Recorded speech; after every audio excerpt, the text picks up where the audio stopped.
It's a new dawn, and we're told the news that WBA champion Harold Gomez will be fighting the WBC champion Jose Mendoza for the world title unification bout. Naturally, Joe doesn't care about anyone else, but he has a new opponent, Leon Smiley, #1 ranked boxer, and honestly a fucking cool ass character. The ace of spades. Joe has no interest as he only wants Jose as we watch the tape. He's tall with 25 wins and 24 KOs. He's a monster in near all aspects. Leon's trainer already has plans for him to become the 13th world champion under him, which is the unlucky number, Leon doing his card tricks. If Joe can win, he'll be the #1 ranked in the world, as Leon goofs off even more, but he still kills his opponents, and then we get the meme of Joe on the phone, a legendary "Hi there," as he's informed about this unification bout. Back with Leon on the TV cooking some guy as he let us watch it, Leon breaking out of a clinch and literally pulverizing this guy's entire face, but then my eyes are attacked brutally as I see Leon's bare ass. This is integral to the plot. Joe Yabuki, you gonna lose. Whoever wins will fight their undisputed champion. While Leon is doing his card routine, flipping over the Joker card, making him sweat instantly, as the Joker is misfortune. As the stage is set, while Jose's opponent is in the ring, and Joe and Leon are arguing about who's gonna win between Jose and Gomez. But it begins, Leon looking massive with his guard down, as if he's Joe. Joe landing just to get impaled with a body blow, smashed backwards onto the ropes, pure pummeling, forcing Joe back, eating multiple rights as Leon easily lands and weaves, using his Japanese, taunting Joe as he weaves out the attempted offense, and a headbutt.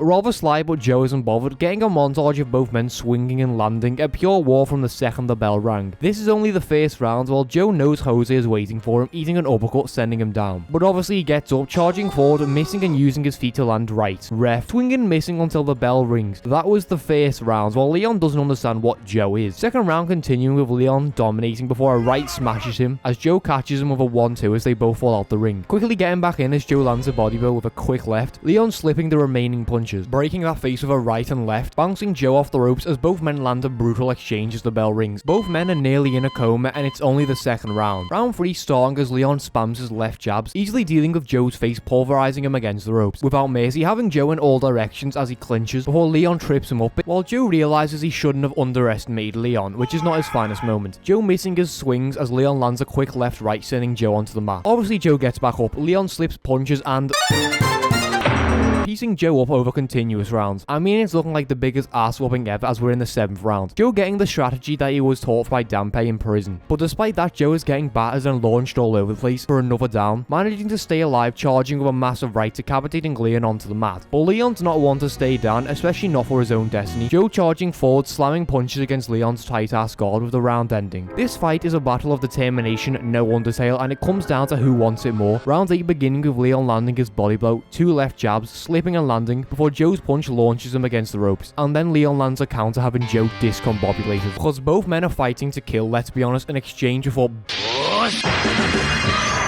boom, cross counter, and Leon's the one who buckles, but my glorious king rises to his feet as Joe batters him with the bell ringing. In round 9, Leon is getting dominated as normal, with the finale is the 10th round.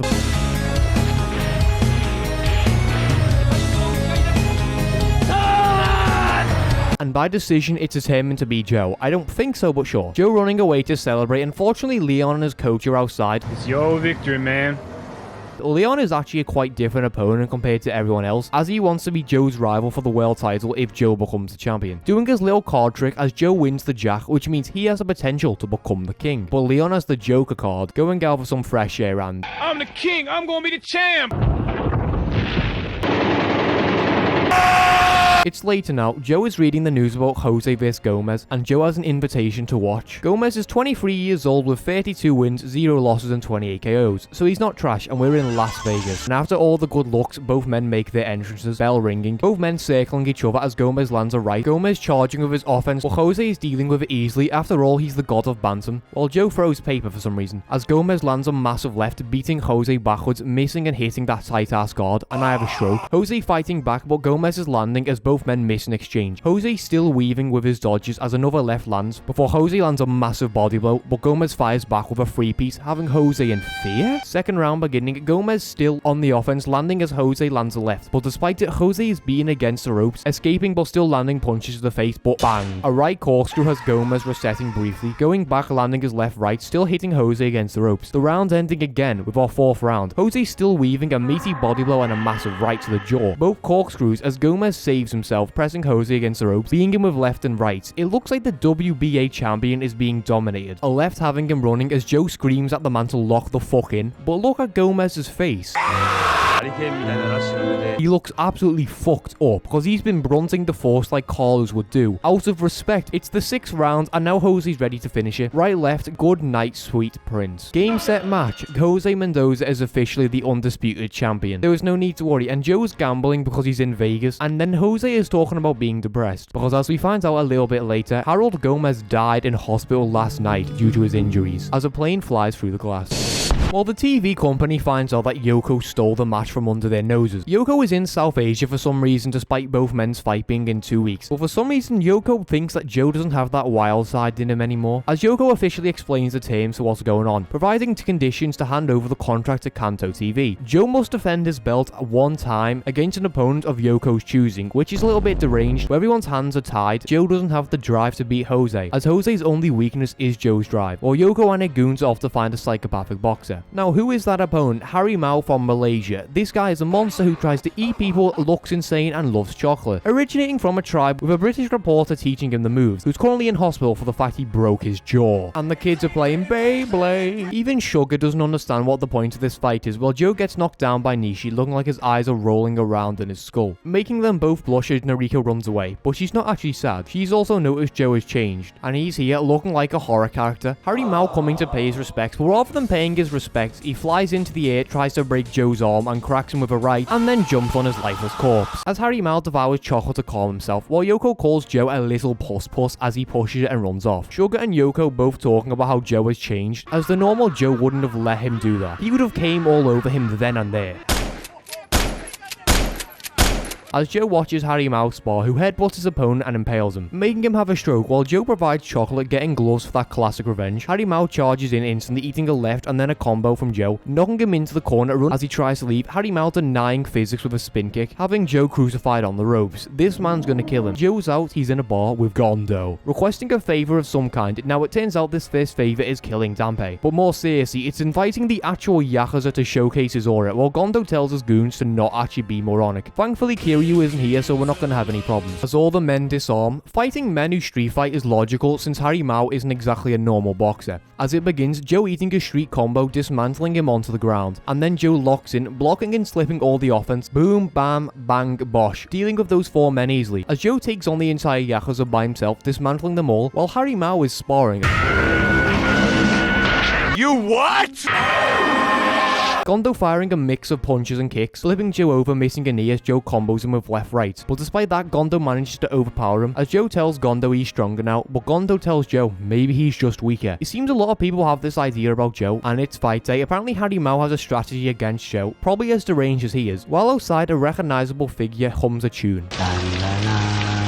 But it's fight time. Harry Mao lunging forward, firing his punches like a beast, as Joe slips out the way, smashing a body blow before tripping him up. The master plan is rage bait as Joe eats 2 big lefts, but at the same time, that figure is here. And Harry Mao punches the ref as the round ends. The Yakuza are here to cheer on Joe too. Round beginning, Joe instantly demolishing Harry Mao with his blows, Harry Mao swinging too wide, right to the body, and listen to that.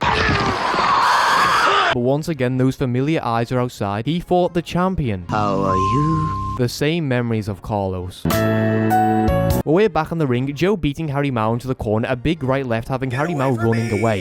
As he literally backflips 4 times in a row, still getting murdered against the ropes. But Joe backs off, sensing Harry Mao had something ready. Round 3 starting as Harry Mao can't land, but oh my god, oh my god, oh my fucking god, as Joe is knocked down. Okay, let's see, I saw a rabbit punch, which is illegal, and then Harry Mao became a human Beyblade landing an uppercut. Naturally, Joe gets up, running as he hits Harry Mao, who's bouncing all over the place. This is literally Wally on literal cocaine. Right left pissing Joe off as he eradicates him in the corner with a combo, beating the running man who denies physics with a flip and cracks Joe onto the mat again. Joe getting up, saved by the bell as he has a plan for the 4th round. Joe still getting taken apart by Harry Mao's insane offense before... That's actually against the laws of physics. Harry Mao lands uppercuts, but Joe flies and...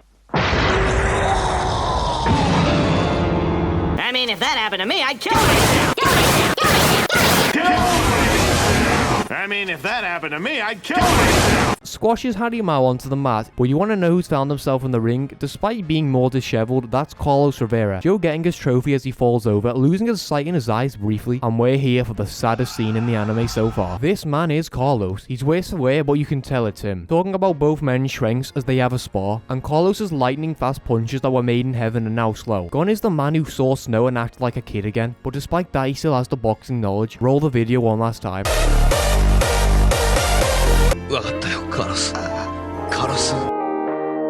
As Yoko offers to look after him, and I'm gonna kill myself. Carlos has punch-drunk syndrome, otherwise known as CTE, and the next day Joe refusing to visit the hospital despite him slipping over again. Yoko fears Joe might have punch-drunk syndrome, and this is the most depressing thing ever. The explanation of punch-drunk syndrome fitting Joe entirely while the crippled Carlos tries to catch a butterfly. His condition is permanent, but providing him with the best situation can help. While Joe is out with his gym members, and Nishi and Noriko are getting married, but there's an emergency. Joe has collapsed, doing his laces before falling unconscious. As it turns out, punch-drunk syndrome can be less effective in boxers like Joe due to psychological behavior. There's also a psychological advantage against Jose due to Carlos being crippled. After all, Jose never got to fight Prime Carlos, as Danpei thinks about Joe also having punch-drunk syndrome, providing a test. So he's fine. As Joe visits the hospital, and more importantly Carlos, reminiscing on how they both used to fight, Joe promising he'll fight Jose with everything he's got, and, you know.